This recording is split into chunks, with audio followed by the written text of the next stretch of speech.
Hello everyone, my self Sandeep Bishnoi, chartered accountant. आप सबका स्वागत है अपने OneExam.in पर। और हम लोग डिस्कस कर रहे हैं ऑडिटिंग, और ऑडिटिंग के अंदर आज हम सेकंड लेक्चर के अंदर इस लेक्चर के अंदर डिस्कस करेंगे। कल के लेक्चर के अंदर लास्ट लेक्चर में हमने ऑडिट का मीनिंग समझा था, प्लस ऑडिट का ओरिजिन देखा था कि ओरिजिन कहाँ से हुआ, उसकी शुरुआत कहाँ से हुई।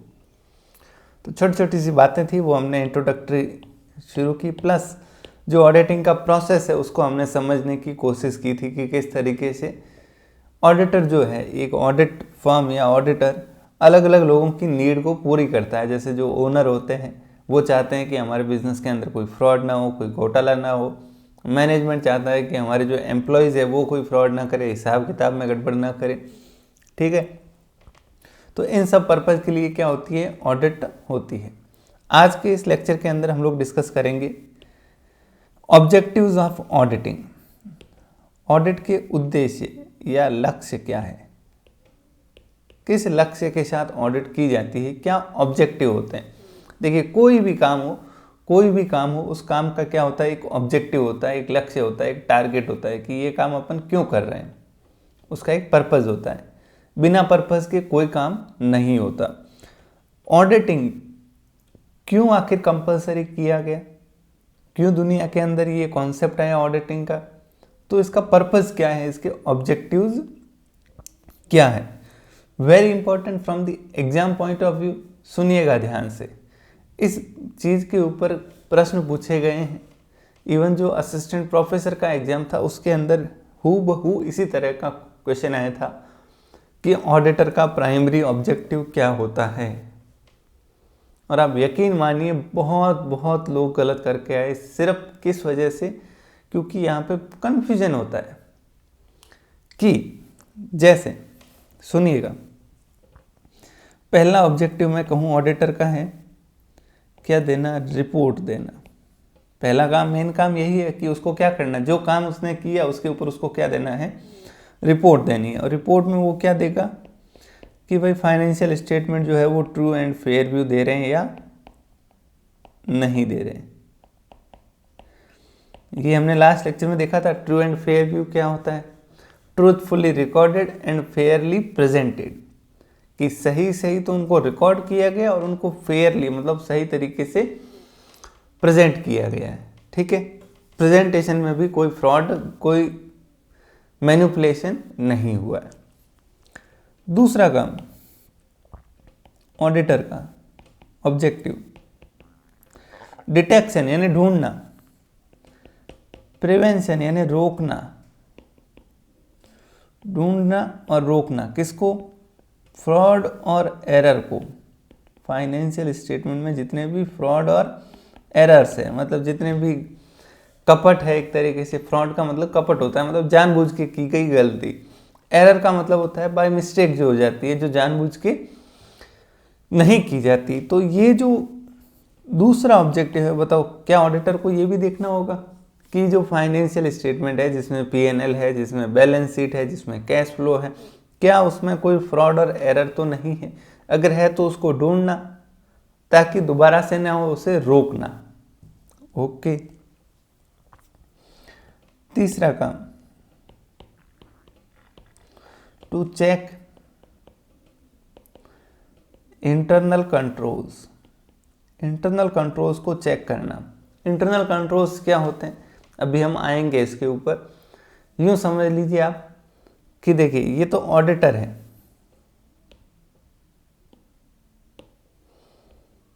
समझिएगा। ये मान लो कंपनी है, अपना कंपनी के चलाने वाले कौन है, मैनेजमेंट है। ठीक है, इधर इनके कौन है, मालिक है, शेयर होल्डर्स है। ये शेयर होल्डर्स किसको नियुक्त करते हैं, ऑडिटर को। और ऑडिटर जाके क्या करता है, यहाँ पे चेकिंग करता है। यही प्रोसेस हमने देखा था।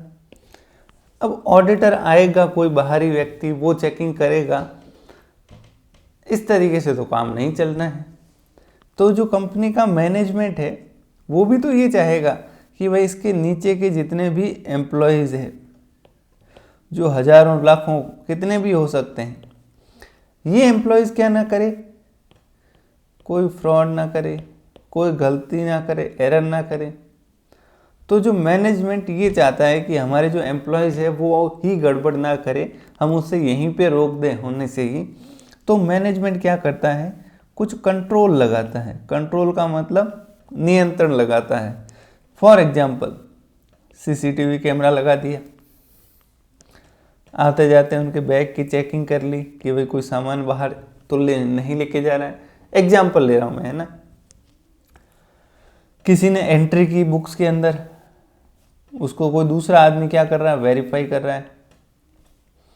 डेली शाम को कैश बैलेंस जो है वो मैच हो रहा है कैशियर से लेके कि भाई जितना कैश आया बताओ कितने सेल हुई, उससे मैच कीजिए कितना जमा हुआ। तो ये सब क्या है, कंट्रोल्स है।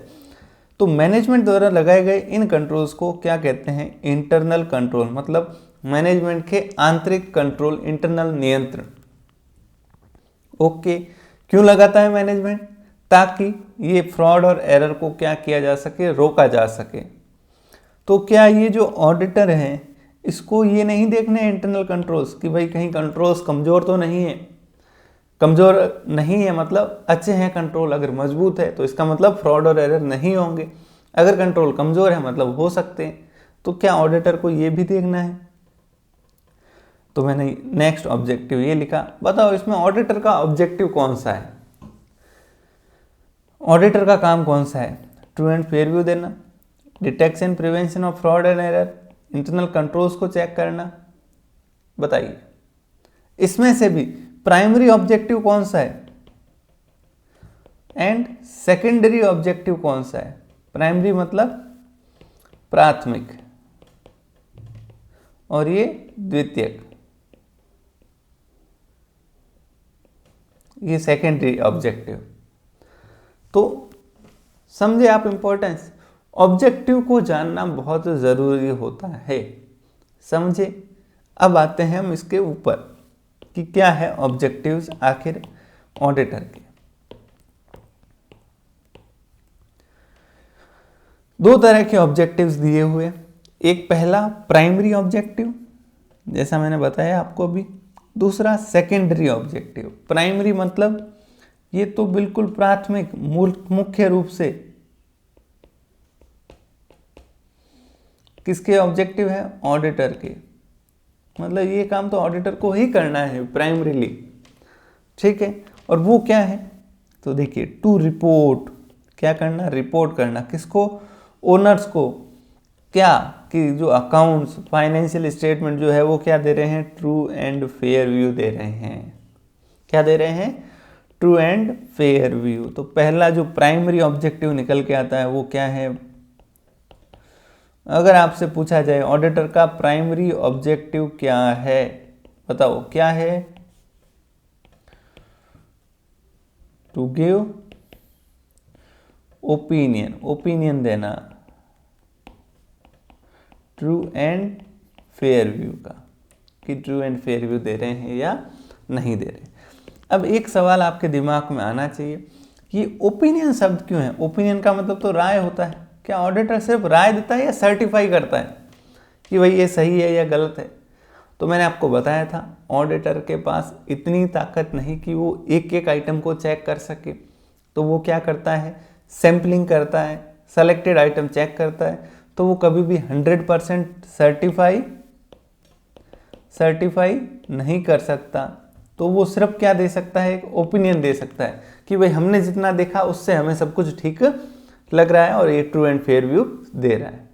ओके, तो भूलोगे नहीं ऑडिटर का प्राइमरी ऑब्जेक्टिव क्या है, टू गिव ओपिनियन, ओपिनियन देना किस चीज का, weather the financial statement, weather the financial statement, क्या जो फाइनेंशियल स्टेटमेंट है वो ट्रू एंड फेयर व्यू दे रहे हैं या नहीं दे रहे हैं।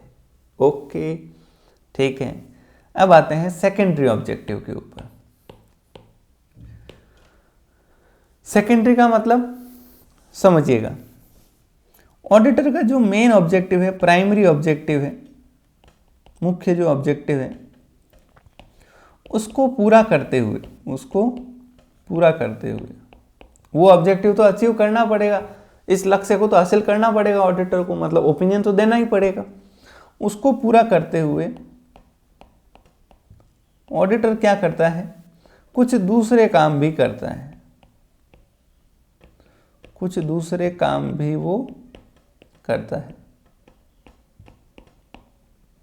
और वो क्या है, वो जो काम कर रहा है उनको अपन बोल रहे हैं क्या, सेकेंडरी ऑब्जेक्टिव। कि भाई आप काम तो कर ही रहे हो, बीच में ये भी चीजें क्या कर देना, चेक कर देना। और वो कौन कौन से सेकेंडरी ऑब्जेक्टिव, तो देखिए detection and prevention of fraud और detection and prevention of error. कहने का मतलब फ्रॉड और एरर का डिटेक्शन एंड प्रिवेंशन। डिटेक्शन का मतलब होता है ढूंढना, आइडेंटिफाई करना। प्रिवेंशन का मतलब रोकना। तो फ्रॉड और एरर को क्या करना, ढूंढना और रोकना। अब आप बताओ ये ऑडिटर कैसे करेगा, कैसे कर सकता है ये ऑडिटर? क्या फ्रॉड और एरर को ऑडिटर ढूंढ पाएगा? जी हाँ, बिल्कुल ढूंढ पाएगा। कैसे, आइए देखें। ये ऑडिटर बंधु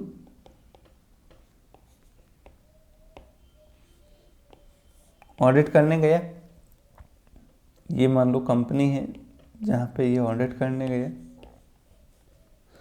अब ऑडिटर क्या करेगा, ऑडिटर को क्या करना है, एक ओपिनियन देना है। ऑडिटर को बोला गया है कि भाई आपको लास्ट में एक राय देनी है, क्या वही ट्रू एंड फेयर व्यू दे रहे हैं या नहीं दे रहे। तो अगर ऑडिटर को इस ओपिनियन तक, इस नतीजे तक पहुंचना है कि वो सब कुछ सही है या नहीं है, तो उसके लिए उसको क्या करना पड़ेगा, चेकिंग करनी पड़ेगी। चेकिंग का मतलब क्या होता है, उसको जितने भी वाउचर्स है, वाउचर समझते हो, जो भी बिल है, जितने भी रिकॉर्ड है, वो सारे चेक करने पड़ेंगे। जितने भी असेट और लाइबिलिटीज है उनको वेरीफाई करना पड़ेगा। जितने भी कैश है उनको चेक करना पड़ेगा। जितनी भी इन्वेंट्री है, स्टॉक है, उसको भी चेक करना पड़ेगा। ये सारे काम वो जब करेगा तो इस दौरान उसे क्या नज़र आएंगे, जो भी कोई फ्रॉड हुए हैं, जो भी कोई एरर्स हुए हैं। ओके, एक तो ये तरीका। दूसरा, यही ओपिनियन तक पहुंचने के लिए ऑडिटर दूसरा काम और क्या करेगा बताओ। ऑडिटर ये करेगा कि भाई मैंने अभी इंटरनल कंट्रोल बताया आपको कि कंपनी का जो मैनेजमेंट है वो अपनी तरह से कंपनी के ऊपर क्या लगाता है, कुछ इंटरनल कंट्रोल लगाता है, अपना नियंत्रण लगाता है, ताकि फ्रॉड और एरर ना हो, कोई गलती, मिस्टेक, चोरी चकारी नहीं हो। ऑडिटर क्या करेगा, ऑडिटर कहेगा कि भाई हम एक काम करते हैं, इन इंटरनल कंट्रोल्स को ही टेस्ट कर लेते हैं, इनको ही चेक कर लेते हैं कि अगर सिस्टम ही ऐसा बना रखा है एकदम सही तरीके से, पूरे तरीके से कंट्रोल्ड है, तो वहाँ गड़बड़ होने के चांसेस अपने आप ही क्या हो जाएंगे, खत्म हो जाएंगे। तो वो क्या करता है, ऑडिटर टेस्ट करता है किसको, इन इंटरनल कंट्रोल्स को टेस्ट करता है। ठीक है, अब इनको टेस्ट करते वक्त उसको कुछ कमियां नज़र आ सकती है कि भाई आपके कंट्रोल में यहाँ कमजोरी है, यहाँ कमजोरी है, यहाँ फ्रॉड हो सकता है, इसको ऐसे कीजिए। तो वो ऑडिटर क्या कर रहा है, जो फ्रॉड और एरर है उसकी प्रिवेंशन में मदद कर रहा है, उसको फिर से होने में रोक रहा है, वो अपनी तरफ से सजेशन दे रहा है। तो ये डिटेक्शन का काम हो गया कि जब वो चेक कर रहा है तो उसको डिटेक्ट हो जाएगा, ढूंढ लेगा जो भी मिलेगा फ्रॉड और एरर, प्लस इनमें अगर कुछ कमियां हैं तो वो प्रिवेंशन का काम भी कर रहा है। ठीक है, तो भूलेंगे नहीं आप, primary objective true and fair view opinion देना। सेकेंडरी ऑब्जेक्टिव, दूसरा ऑब्जेक्टिव क्या है बताओ, फ्रॉड और एरर का डिटेक्शन और प्रिवेंशन, फ्रॉड और एरर को ढूंढना और उसको होने से रोकना।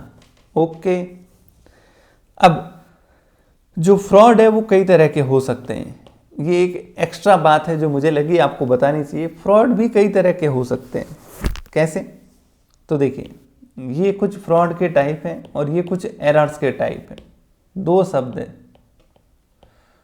फ्रॉड यानी कपट। ये क्या किया जाता है, हमेशा जानबूझकर किया जाता है। मतलब इसमें कोई ना कोई व्यक्ति इन्वॉल्व होता है जो चाहता है कि मैं खुद को फायदा पहुंचाऊं और किसी दूसरे को नुकसान पहुंचाऊं, तो वो फ्रॉड कहलाता है। वहीं अगर एरर को देखोगे आप तो ये क्या होती है, गलती होती है।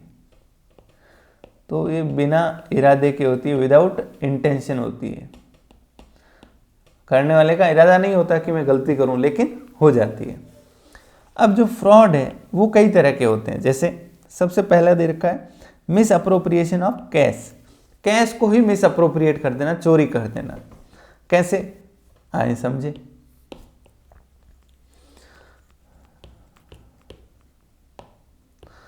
कैश कैसे चोरी होता है, मान लो ये कंपनी है, उसका कैशियर है, ठीक है, समझिएगा। ये कैशियर है, इसने क्या किया,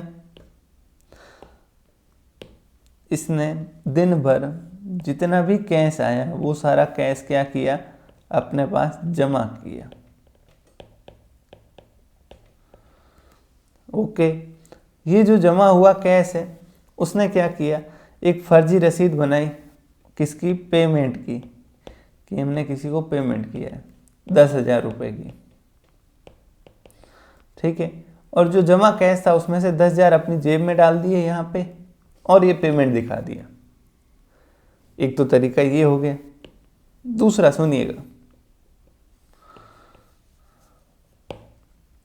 ये कैशियर था बंधु, इसके पास कैश आता है, प्लस इसको इंस्ट्रक्शन होता है कि भाई आपको जैसे ही कैश आए पार्टी को अलग अलग को पेमेंट करना है। जैसे मिस्टर एक्स को पेमेंट करना, मिस्टर वाई को पेमेंट करना, मिस्टर जेड को पेमेंट करना, इस तरीके से। अब मिस्टर एक्स को पेमेंट करना था, मान लो ये 25 तारीख की बात है, 25/12/2021 की बात है। क्रिसमस के दिन कैश आया और इसी दिन इनको एक्स को पेमेंट होना था। इस दिन का जो कैश का पेमेंट एक्स को होना था, कैशियर ने अपने जेब में रख दिया। पूरा कैश क्या कर दिया, जमा कर दिया, अपनी जेब में इधर जमा कर दिया। और एक्स को बोल दिया कि आज किसी कारण से नहीं हो पाएगा पैसा, कल हम इसका पेमेंट आपको कर देंगे। ओके, एक्स ने भी कहा ठीक है, ये कह रहा है कल की तो बात है, एक दिन में क्या जाता है। इसने बोल दिया, किसी को शिकायत भी नहीं की कि कल दे देंगे, कोई बात नहीं। अब ये 25 तारीख का पूरा कैश किसके पास पड़ा है बताओ, कैशियर के पास पड़ा है 25 तारीख का कैश, सब वो अपने काम में ले रहा है। अगले दिन 26 तारीख को वापस कैश आएगा, कैश तो आता रहता है बिजनेस के अंदर। जो 26 तारीख को कैश आया वो कैश इसने क्या कर दिया, मिस्टर एक्स को दे दिया। फिर 26 को वाई को पेमेंट करना था, इसको कह दिया कोई नहीं, एक दिन रुक जाओ, आज थोड़ी हालत खराब है, कल कर देंगे। अगले दिन 27 से कैश आया, वो इसको दे दिया। तो ये एक दिन का डिले करके कुछ पैसा वो हमेशा के लिए खुद के इस्तेमाल के लिए ले सकता है, पैसा उसने गायब कर दिया। ओके, बात समझ आई, ठीक है। चलिए next, miss appropriation of goods. Office का लैपटॉप उठा के लेके आ गए, स्टेशनरी उठा के लेके आ गए, तो ये भी क्या है, फ्रॉड है।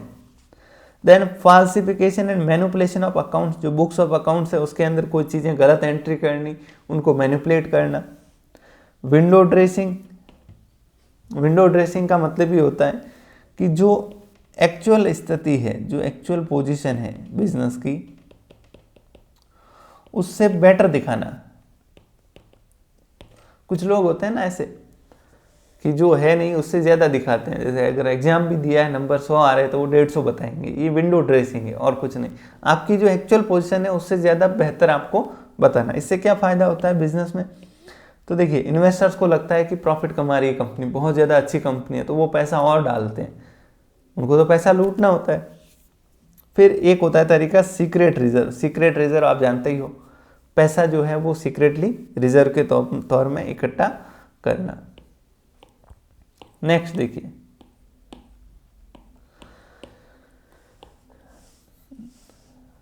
एरर्स। एरर्स आपने पढ़ी होगी बचपन में, कई तरह की होती है।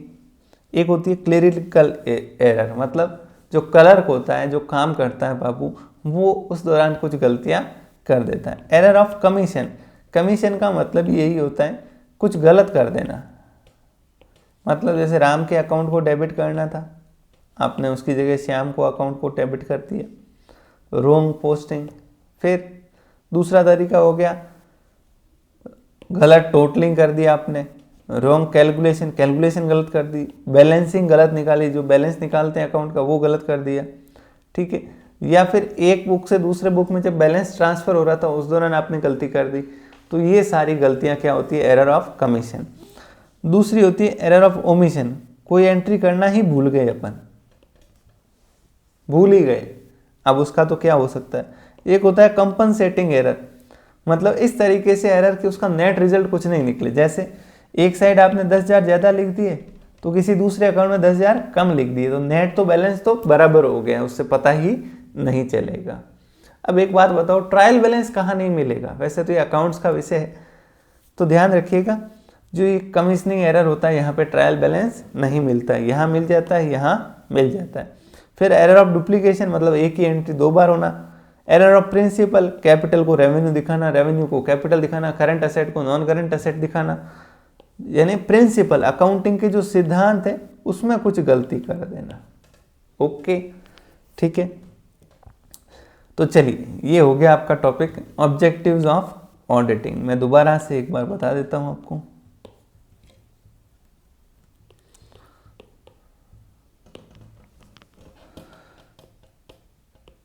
भूलिएगा नहीं, objectives of auditor.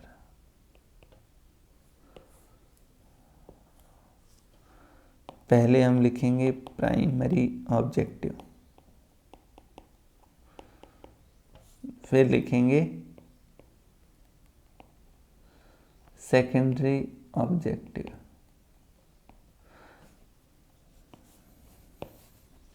Primary objective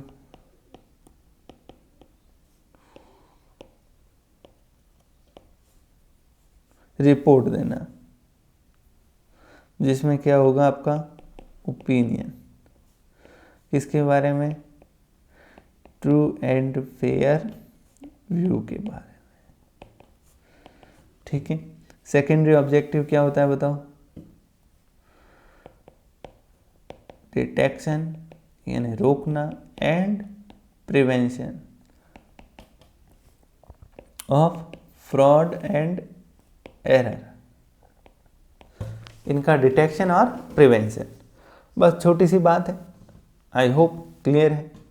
but ध्यान रखिएगा, प्राइमरी ऑब्जेक्टिव एग्जाम में पूछा जाए तो आप सिर्फ यही ऑप्शन सेलेक्ट करोगे। ऐसा भी पूछा जा सकता है, फर्स्ट में ये दे दे, सेकंड बी ऑप्शन में ये दे दे, सी में और कुछ दे दे, डी में दे दे ऑल ऑफ अबोव। तो आपका मन बहुत करेगा कि ऑल ऑफ अबोव कर दूं, लेकिन मत करना, है ना। चलिए next, basic principles governing an audit. ये कुछ बेसिक सिद्धांत है, बेसिक प्रिंसिपल्स है, सिद्धांत है जो हर ऑडिट को गवर्न करते हैं। गवर्न करने का मतलब ये हो गया, ये वो सिद्धांत है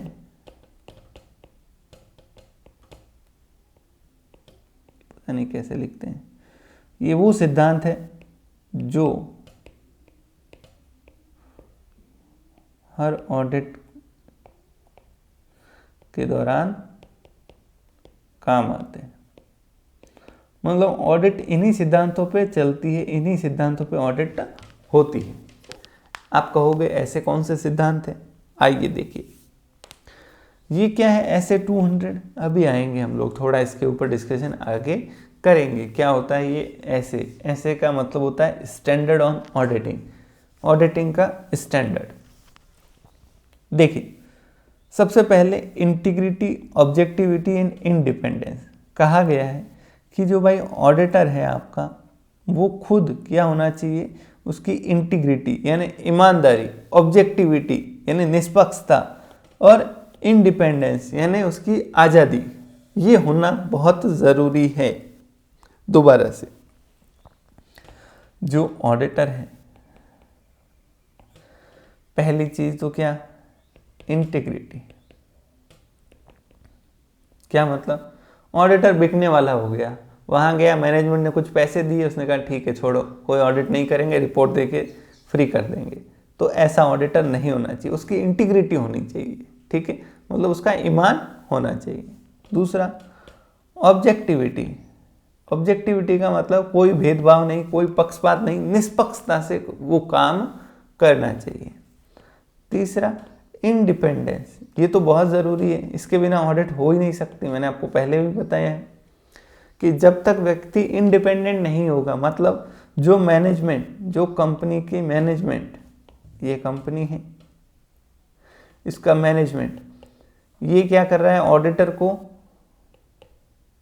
ऑडिटर इन्हीं का आदमी है या इनका रिलेटिव है या इनका एम्प्लॉय है कंपनी का, तो क्या ये ऑडिटर अपनी ओपिनियन दे पाएगा, ये कह पाएगा कि यहाँ गड़बड़ है, इसको अपनी नौकरी बचानी है, ये रिश्तेदारी निभानी है उसको, तो वो कभी भी इंडिपेंडेंटली वर्क नहीं कर सकता। और ऑडिटर का काम ही ऐसा है, क्या, गलतियां निकालना, गलतियां ढूंढना, ठीक है, तो उसको कोई पसंद नहीं करेगा।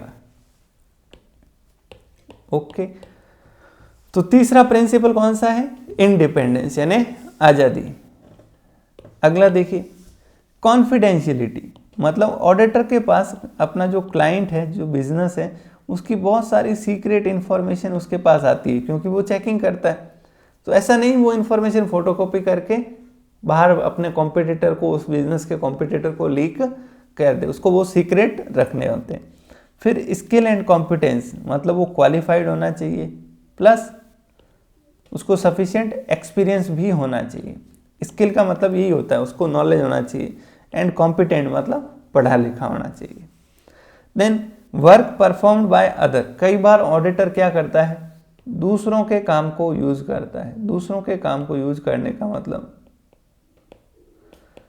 सारे काम ऑडिटर खुद नहीं कर सकता। जैसे ये कंपनी है, मान लो HDFC, बैंक की बात कर रहे हैं, बैंक की ऑडिट हो रही है, और बैंक की ऑडिट के लिए mister ABC and company chartered accountant है, ये CA है, इनको नियुक्त किया गया। अब इस HDFC की हजारों ब्रांचें हैं, छोटी छोटी छोटी छोटी छोटी छोटी, ये ब्रांच ये ब्रांच ये ब्रांच ये ब्रांच।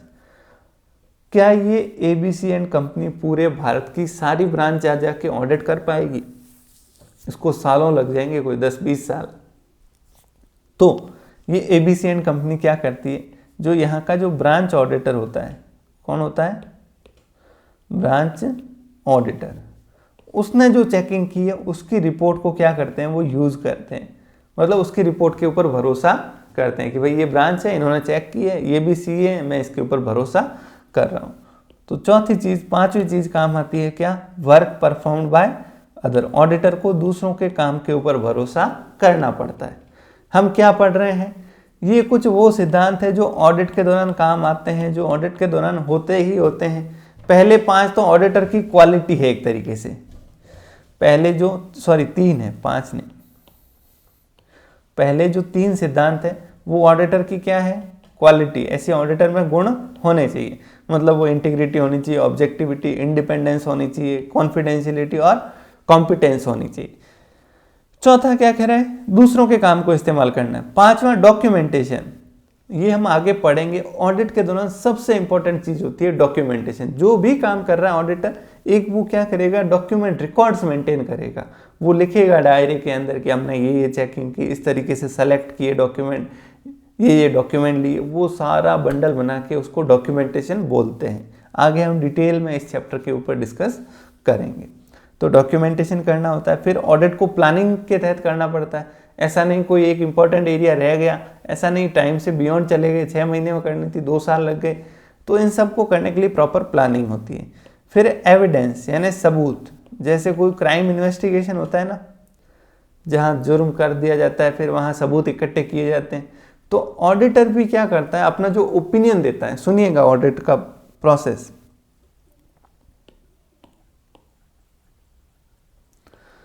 सुनिए सुनिए सुनिए।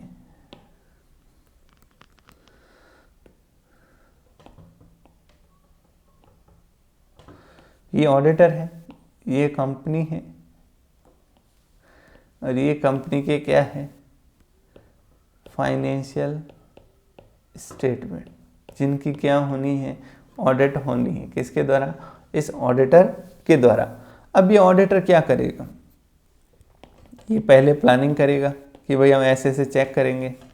प्लानिंग के बाद ऑडिट क्या करेगा? परफॉर्म करेगा, ऑडिट करने लगेगा। उसके दौरान वो क्या करेगा? अलग अलग काम करेगा, जिसको हम शॉर्ट में कह सकते हैं वो चेकिंग करेगा। ठीक है, चेकिंग के अलग अलग तरीके होते हैं, वाउचिंग हो गया, वेरिफिकेशन हो गया, वैल्यूएशन हो गया, खूब सारे तरीके दे रखे हैं, वो हम डिस्कस करेंगे आज। चेकिंग करेगा। अब ये चेकिंग के दौरान उसको क्या मिलेंगे? जो चेक करेगा उसको सबूत मिलेंगे। क्या मिलेंगे? एविडेंस मिलेंगे। उन एविडेंसेस के आधार पे, जो सबूत मिले उसके आधार पे वो क्या करेगा? कंक्लूजन फॉर्म करेगा। कंक्लूजन मतलब निष्कर्ष निकालेगा। क्या निष्कर्ष निकालेगा? कि भाई सब कुछ सही है या गड़बड़ है। मतलब जो ओपिनियन देना होता है वो ओपिनियन देगा ट्रू एंड फेयर व्यू का। ये पूरा प्रोसेस होता है ऑडिटिंग का। प्लानिंग, फिर परफॉर्मिंग, फिर जो परफॉर्मिंग के दौरान जो चेकिंग की, फिर उससे क्या मिले? उसको सबूत मिले, एविडेंस मिले। उस सबूत के आधार पे वो उसने निष्कर्ष निकाला कि भाई सब कुछ सही है या नहीं, और जो निष्कर्ष निकला वैसा उसने ओपिनियन दे दिया। ओके, तो नेक्स्ट उसको सबूत इकट्ठे करने पड़ते हैं। फिर जो अकाउंटिंग सिस्टम और इंटरनल कंट्रोल उसको चेक करना होता है, और फिर कंक्लूजन एंड फाइनली रिपोर्टिंग। ठीक है, ओके। अब एक ही लास्ट छोटी सी चीज़ मैं आपको बता देता हूँ। ऑडिट के दौरान, वैसे तो हम आगे ये डिस्कस करेंगे, लेकिन क्या क्या चीज़ें कवर होती है ऑडिट के दौरान, तो देख लीजिए। ऑडिटर को क्या करना होता है? रिव्यू करना होता है पूरे सिस्टम को और प्रोसीजर को। सिस्टम कौन सा? ध्यान रखिएगा, हम ऑडिटर हैं तो हम सिर्फ अकाउंटिंग सिस्टम की ही बात करेंगे। किस सिस्टम की? जो अकाउंटिंग का सिस्टम है, जिसमें हिसाब का रिकॉर्डिंग होती है सारा। फिर जो इंटरनल कंट्रोल सिस्टम है, किससे रिलेटेड? अकाउंटिंग से रिलेटेड। जो भी इंटरनल कंट्रोल सिस्टम है उसको चेक करेंगे। Routine checking and arithmetical accuracy, मतलब जो भी अकाउंट्स है उसमें अर्थमेटिकली सही है या नहीं। अकाउंटिंग प्रिंसिपल्स, जो अकाउंटिंग के नियम सिद्धांत है वो सही है या नहीं। जो बुक्स एंड स्टेटमेंट्स मेंटेन करनी थी, जो भी किताबें उसको रखनी थी, जनरल लेजर, ट्रायल बैलेंस, वो सब है या नहीं। असेट्स का वेरिफिकेशन, लाइबिलिटीज़ का verification, true and fair view दे रहे हैं नहीं। फिर स्टैट्यूटरी कंप्लायंस, कोई भी नियम, कायदे, कानून जो कंपनी पे लग रहे हैं, क्या उन्हें कंपनी फॉलो कर रही है या नहीं। और फाइनली रिपोर्टिंग, जो भी उसको कहा जाए उस फॉर्मेट के अंदर वो अपनी एक रिपोर्ट बना के देगा। तो ये सारे काम उसको करने रहते हैं। अब ऑडिट के बेनिफिट्स क्या हैं, फ़ायदे क्या हैं? तो देखिए, जो ओनर होता है, मालिक होता है, उसको सेटिस्फेक्शन मिलता है। पहली बात तो कि मेरे बिजनेस में सब कुछ सही है। फिर दूसरा, जो भी फ्रॉड और एरर होते हैं वो सामने आ जाते हैं निकल के। फिर जो बुक्स होती है उनका वेरिफिकेशन हो जाता है कि सब कुछ सही है।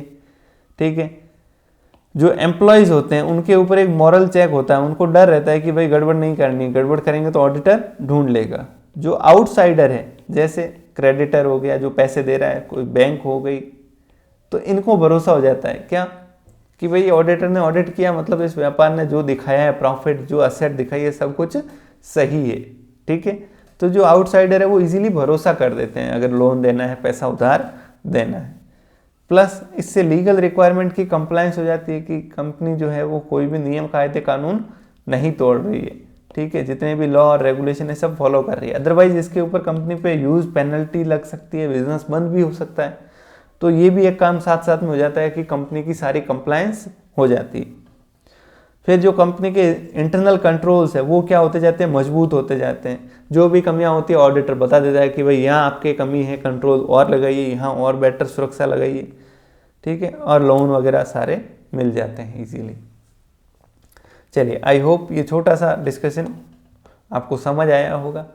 आगे नेक्स्ट हम टॉपिक के अंदर डिस्कस करेंगे टाइप्स ऑफ ऑडिट। जो ऑडिट के अलग अलग टाइप्स हैं उनको हम डिस्कस करने वाले हैं। चलिए, थैंक यू वेरी मच, धन्यवाद। तब तक के लिए मेरी एक ही रिक्वेस्ट है आप सबसे, जैसे ही क्लास कंप्लीट होती है, जस्ट फॉर 15